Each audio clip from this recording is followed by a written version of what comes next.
So here we go then. Welcome back to another Insight video. And today I'm joined by Dave Fletcher, the man who covers all things Burton Albion for BBC Radio Derby, the man who commentates on all things Burton Albion. Well, Dave, first of all, thanks very much for joining me. Town have signed Gassan Ahadme, the striker, 21 years of age. Before we get into that, how are you? Yes, very good. Thanks, Ross. Thanks for having me. Yes. Interesting signing. Good player. I think the Ipswich fans will enjoy watching him develop even further, as he has done already. He's a player who can play as a lone striker. He can play as a two.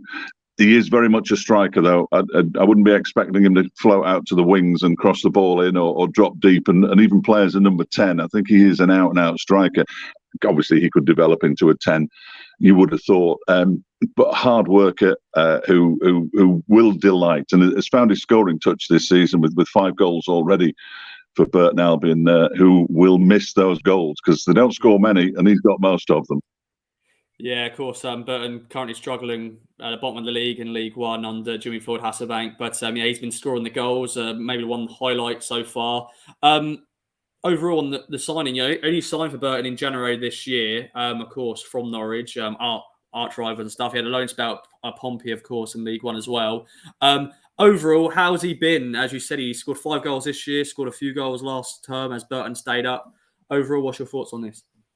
Yeah, and he was brought in last January in the transfer window, basically to replace Daniel Jebison, who'd been a huge hit. In fact, he was called back by Sheffield United at the end of the January transfer window and remained Burton's top scorer until the end of the season, and came to the end of season due to collect his award. And Gassan Ahadme was effectively brought in to replace him, which was a big ask. I mean, Jebison's only a teenager himself, but I think he's probably slightly more advanced than Gassan was when he arrived at Burton. Sheffield United called him back, didn't play him, which didn't delight everybody at the Pirelli Stadium. But Gassan came in, and he was sort of in and out of the side a little bit last season. 14 appearances in the league, including 4 as a substitute, and only got the 3 goals. But you could see there was something about him, and he's effectively grown into the number 1 striker at the start of this season. Worked very hard in the close season. Has got a lot stronger. Holds the ball up a lot better now than he did last year, which obviously helps him if he's in that lone striker role, trying to bring in the midfielders into play, and has added more goals to his portfolio as well, which is what Jimmy Floyd Hasselbank had asked him to do. He said, "You will become a good player. There's no question about it." Hasselbank has sung his praises from the moment he signed him. The one thing that was missing were regular goals when he got a couple at Cambridge, including one that he manufactured entirely for himself when he closed the goalkeeper down, and the goalkeeper made a terrible hash of an attempted clearance that went straight into him. And a couple on Tuesday night against the Leicester City under-21s, and people go, the Leicester City under-21s, and to a degree, I would go along with that. They were a very young side. But Burton scored 4 in the first 12 minutes, absolutely blitzed them, including 2 from Ahadme. And I think Ipswich will benefit from him. They will clearly benefit from him. Everybody's looking for strikers who score goals, aren't they? And at the moment, he's in a rich vein of form. And if you can buy a striker who's scoring goals, sensational, because it now means that Burton Albion have got to go and find one themselves, and there probably aren't 2 knocking about.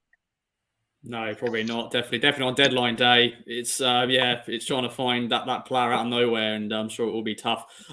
Let's talk about his strengths then. You've mentioned already, he's a big boy, big unit. Of course, it was a handful against Town. Of course, a fortnight ago when Town went to the Pirelli, just about got a 1-0 win. Burton, you said that was probably their best game so far this year, and so some fans will know what he's all about watching that game. But overall, what is his main strengths? Yeah, I mean, the Ipswich game was almost like a free hit for Burton because they'd made such an appalling start to the season that the leaders come to Town and everybody goes, "Well, they're not going to do anything in this one," and all of a sudden they play out of their skins, but still lose, which is always a concern, isn't it? And Gassan had a pretty good game in that. In fact, it was after that game, I'm certain, that we spoke to him. He's obviously an ex-Norwich player, and said that it just had a little bit of extra spice for him, and it would have been nice to have scored a goal. Well, he probably won't get the chance to score against Ipswich again, will he, for a few years? his strengths are. Well, they've changed from when he arrived, because when he arrived, the ball used to ping off his shins almost every single time it went to him. And he was very, very frustrating because he'd get there. He's reasonably quick, but he couldn't control it. Now, unbelievable strength. We don't know where he's got it from. He's clearly spent a lot of time in the gym. And Deji Oshilaja, who's another player who looks like he spends a bit of time in the gym. I was talking to him on Tuesday night and asked him specifically about Gassan, because he'd got the 2 goals against Leicester. And he said how hard Gassan Ahadme has worked to get to the point where he now is the number 1 striker at Burton Albion, where he now is the man that Jimmy Floyd Hasselbank will go to at the start of matches to say, look, we need to get a goal here. And he's produced good in the air, as you say, a nice tall boy. One of his goals on Tuesday night was a close range header, but a header nonetheless. But he is really good with his back to goal. Really good with his back to goal. Can run in behind, but you'd say he wants it to feet to bring in other players, and then he'll spin it out, and then he'll move into the penalty area himself. So he's sort of the archetypal front man who likes the ball to feet, and he will get you a goal as well. So makes him a pretty decent signing. Indeed, and yeah, I know he scored, the fastest goal in Burton history, of course, in that Cambridge defeat. 11 seconds, weren't it? So, what was that like? Well, it surprised us, I've got to say, because they don't score many. In fact, the goals they scored on Tuesday night, Burton, including Gassan's first 2, which were the first 2 goals, were the only goals they've scored at home this season. They have scored 7 away from home, including 4 in a draw at Accrington, which was crazy. He's the kind of player who will get on the end of things, which is what he did at Cambridge. They basically booted it forward. It was his initial header that nodded it down. It went wide to the right, crossed in, and there he was when the ball looped up off a defender, again from close range. But hey, a goal's a goal, isn't it? And if you can score after 11 seconds, you ought to go on and win a game. Unfortunately, at the moment, Burton simply can't go on and win games. They just don't seem capable of defending anything at the moment, which clearly isn't Gassan Ahadme's problem. His duty is to score the goals, which he's been doing, and he's got to hope that would have had to have hoped that the defence coped a little bit better, being put under pressure. But at the moment they're not. But yeah, he's a good lad. He's a good lad. That's brilliant. And you said you've had a chance to speak to him. What is he like? I know it's an interview situation, but in terms of, he's a young lad, still only 21 years of age, but how did he come across? Well, his first goal last season was from the penalty spot. And we spoke to Jimmy Floyd Hasselbank after the game. Forgive me, I cannot remember who it was against. It was in a win, I think, at the Pirelli Stadium. And he dinked it. The goalkeeper got his hand to it. I thought the goalkeeper had saved it from our angle. He dinked it and it went in. And I asked Jimmy Floyd Hasselbank about the penalty, and he said if I'd known he was going to take it like that, he wouldn't be on penalties.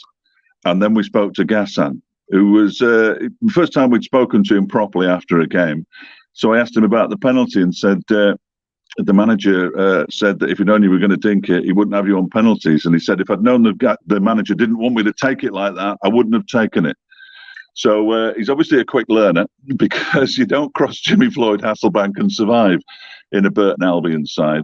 But he's a quietly spoken lad. He'll answer all sorts of anything you ask him, any question after a game you ask him. Really quiet, but quite insightful for somebody so young, because, well, I think he's had a lot of life experiences, hasn't he? I mean, obviously he represents Morocco. He was brought up in Spain, came across to this country, so you'd expect him to have a little bit about him, and that's exactly what he's like. He's got a little glint in his eye as well, of a man who sort of knows that he's good. And I always think you need that, especially as a striker. You've got to believe that you're good, whether or not you're having a good time. And at the moment, he's having a good time. But you've still got to believe that in the next match, if you haven't scored in the last couple, that's when you're going to get your next goal. And he's got that kind of attitude about him. That's good to hear. And now, I don't know how to say weaknesses, so I'm just going to sort of say things he needs to work on. As I said, I keep saying it, he's young, 21. He's got a lot to learn. I'm sure he's learned a lot from, as you said, Jimmy Floyd Hasselbank as his manager. He was a forward in his day. What are the things he needs to work on, do you think? Well, having said how much he's worked on his touch and holding the ball up and his strength and all that, and that is a real plus. The one negative I think about him, is that he seems to get frustrated very quickly. And if you're playing the lone striker role, you can't afford to get frustrated really quickly, because you're going to be asked again and again and again to be the man who receives the ball or who makes the run.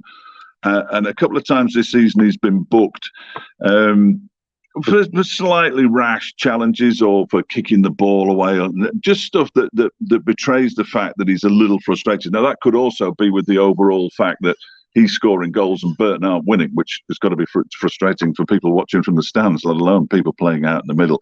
So that's the one thing I think he has to work on, is just the way he carries himself on the pitch. He cannot, I don't think, succeed at the very top if every time something doesn't quite go his way, he sort of shrugs his shoulders and starts waving his arms about and turns to the bench, and somebody will shout something on and he'll reply. Well, that's always a dangerous thing as well, isn't it, when you get players arguing back when they're on the field of play.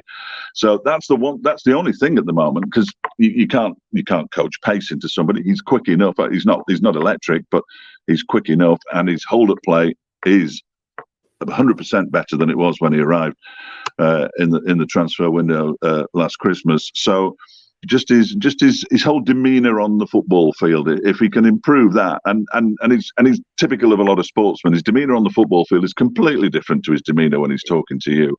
Wouldn't say boo to a goose when he's standing on the touchline after a match. When he crosses that white line, he changes his character a little bit. So he just needs to temper that.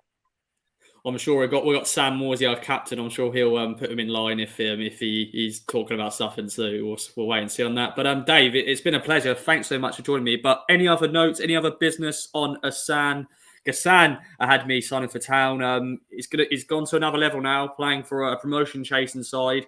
But good signing all around. A really good signing. As I say, I'm pretty sure that he'll be okay with the step up. The expectation levels are obviously much, much higher at Portman Road than they are at the Pirelli Stadium. When you've got a full house down there, it can be a little bit raucous. So you've got to be on your mettle, haven't you, when you step onto the pitch? There are no half measures. Whereas in front of a couple of thousand people at the Pirelli, you can. It'd be wrong to say you can hide, but you can hide a little bit during a game of football. But no, I don't think he'll have any trouble stepping up. And should Ipswich go on to gain promotion, as clearly that is their aim after however many years it's been in League One. If they can follow Sunderland's footsteps at long last and escape League One, I don't think he'll have any problems playing in the Championship. That sounds good. Well, Dave, thanks so much for joining me. Hope everyone's enjoyed watching the insight from Dave on Gassan Ahadme, the newest signing for Town. Thanks for watching, everyone. Bye-bye for now.